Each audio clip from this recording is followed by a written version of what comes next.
At this point, I don't know if the culprit is a master chef, a professional hitman, or a drug addict. So Germany, France, and Austria. There is nearly 50 crimes across these countries. That twist is crazy, man. Okay, so the story starts in a German city called Heilbronn, and I'm pretty sure I'm pronouncing this correctly because I live here for about 2 years now, and it would be like really embarrassing if I didn't. It was April 27th, 2007, when two police officers were patrolling the streets of Heilbronn, and those police officers were Michel Kieswetter and Martin Arnold. Now they decide to have a break in their, I would say, usual police spot. They park a car and basically chill. At one point they see like some random person approaching the vehicle, and naturally they started to roll down their windows. Now all of a sudden, unexpectedly, this person pulls out a gun and shoots them both in the head. Unfortunately, Michelle was gone on the spot and her colleague was put in a coma. So it's kind of a small miracle that he actually survived a shot to the head. But yeah, he was in a coma, he was in a really bad shape at that time. Now the police quickly arrives at a scene and quickly notices that their guns and handcuffs were missing. And according to witnesses they reported that they saw a man running away, so a man fleeing the crime scene. Now police initially thought that there was some kind of drug dealer because, as it happens, both Michel and Arnold were in some kind of narcotics division. So by some logic they concluded that the person who shot them was, there was like a really good chance that he was connected with some very dangerous drug dealers, or that he was actually one.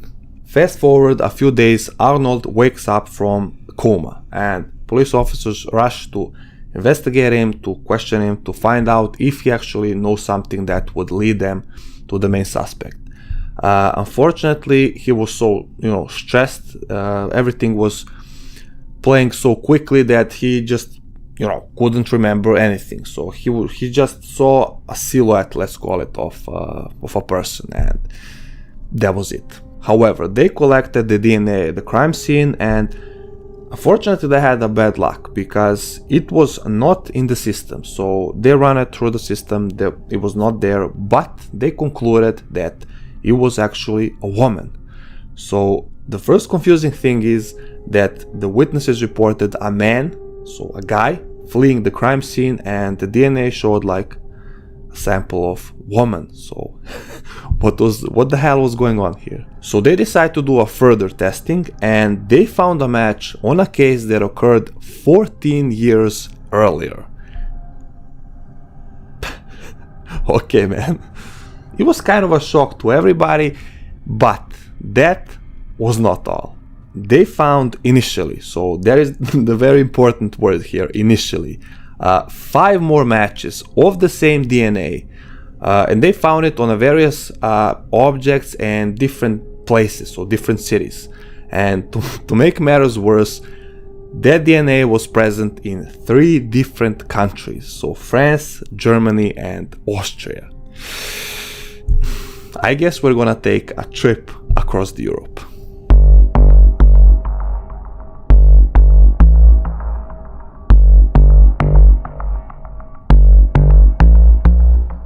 In 2001, 4 more matches were found, plus the additional one that we already mentioned earlier. That was in 1993.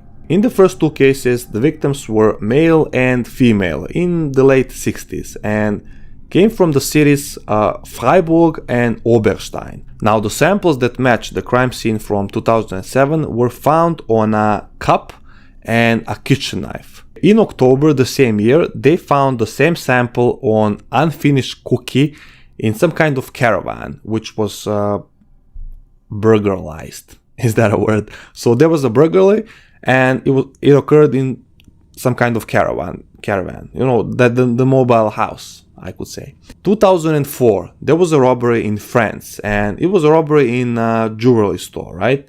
And the DNA was found had a gun which was used as some kind of prop. So it was a fake gun and it was used to intimidate the seller. Now, after these events, police created a profile, or well, they tried to create a profile, and the profile looked like this.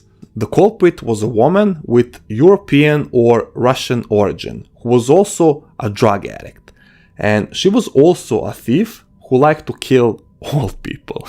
Now imagining in my head some kind of a junkie that has like a daily need for a fix, and it is also a criminal mastermind in the same time. So the things just don't add up. Basically, at that time, police didn't have any kind of and any sort of evidence which would ultimately lead them to some potential person or a suspect. And in the meantime, the crimes continued. 2005, the DNA was found on a bullet in a city of Worms. 2006, it was found on a rock that was actually used to smash a window in attempted robbery. And in 2007, it was found on another attempted robbery, but this time in Austria, so a different country. So in total, from 2003 to 2007, the same DNA was found in another 20 cases, which is a lot. Now, at that particular time, the whole timeline blends in with Michelle's death. So it was 2007, right? After that, they sat down and did their math, right? So the numbers were pretty much high, and basically they start wondering, are we dealing with some kind, like with the most prolific serial killer or criminal that ever existed? Does this individual possesses some kind of special skills so high that we're not gonna find him ever, because this person doesn't leave any kind of traces whatsoever. The woman who was not captured on a single camera in that time span and was present on a numerous crime scenes and didn't leave any evidence behind whatsoever. So it was like two options. Either it's like a criminal mastermind or some kind of ghost, because even when they talked about suspects and the people they're believing that they're helping the so-called Phantom of Heilbronn, those people weren't able to confirm that this person actually exists.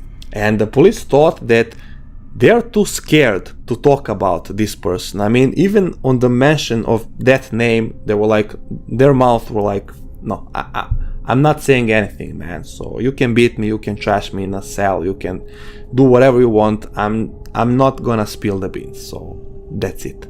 And there's also theory that it was some kind of a trans woman. So a woman that dresses up and acts like a man to, like hide the evidence and to relocate the police on different tracks. I don't know.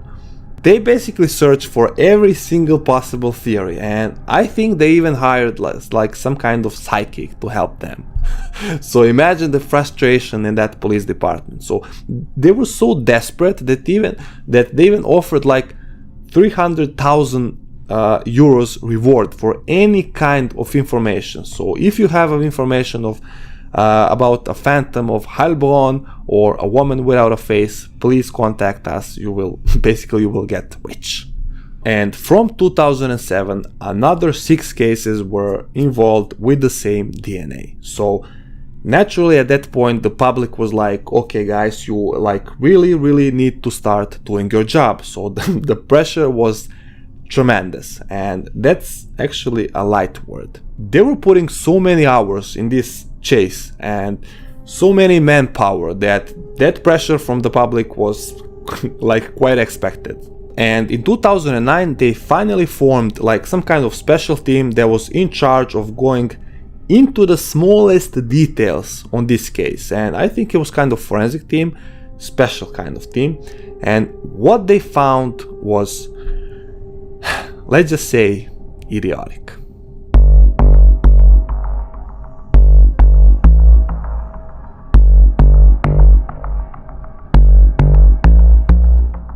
So 2009, the same year, police was working on a case of identifying a burned body from 2002. And I think it was in France, but you know, the connection was there. They were working all together. All they knew was that body belonged to a man. So it was a man. It was actually a homeless man that was seeking to get some kind of shelter in asylum, right? So when he applied, he needed to fill some kind of form, and naturally he left his fingerprints. Now they left the evidence, sent them to the lab to do a testing, and the results came back. Now you have only one time to guess which name pops up in the final result. But there was a big problem. They already knew that this was for a fact a man, and the woman without a face was obviously a woman. So that's not quite the same. So they do the second testing, and this time there were no traces of that DNA. After this result, it looked like they all had some kind of enlightening, and they all asked the same question: what if? So what if the evidence was compromised? What if the equipment is already contaminated? Imagine spending so many years, hours, and manpower and money in search for some person, and after all those years you ask this question, which proved out to be the ultimate answer. So without the need to be very smart, they quickly concluded that the cotton swabs which were used to collect the DNA were contaminated. So what's the next step? They contact the manufacturer, so the factory from Austria that was producing these cotton swabs, and one day they just show up at the workplace and they basically said, hey people, stop what you're doing, we're gonna take the DNA sample from all of you. They take the samples from all the workers, send them to the lab, and wait for the results. Now the results come back, and it turns out that DNA was 100% match with one woman who was from Eastern Europe and was working in a factory. So this woman was a phantom without a face. The woman without a face, the Phantom of Heilbronn. And in reality, her only crime was not paying enough attention when packing the swabs. Talking about a dumb twist, man. So naturally, all swabs are sterilized, but the problem was that this factory was not producing swabs for DNA testing. I mean, they were sterilized, but for medical use, but they were not sterilized for DNA testing. And it turns out that the police department purchased these swabs because they were like double packed. So it was kind of a higher standard. So it was amateur stupid mistake that led to all this mess. So what was the aftermath? They spent years, millions, and God knows how many working hours overtime to catch a person that doesn't exist. So it was actually a good name for this culprit, a woman without a face, because this woman actually did not have a face because she didn't exist. And the worst thing is, because of this, a huge number of other cases were highly neglected. So many cases like just went cold, and actual culprits from the crime scenes, because you know they were taking samples with the cotton swabs that already contained the DNA from this woman. So the real culprits were like just I'm done, man, I'm walking away. So they were free. So imagine how many bad guys walked away free because of this one stupid mistake. And yeah, like I said at the beginning, when they went public, it was like a huge embarrassment in all three countries, and especially in Germany, because they were like in the center of catching this guy. And imagine when a random person finds out that they spent millions of euros, hours, and all the manpower to catch a person that simply does not exist. So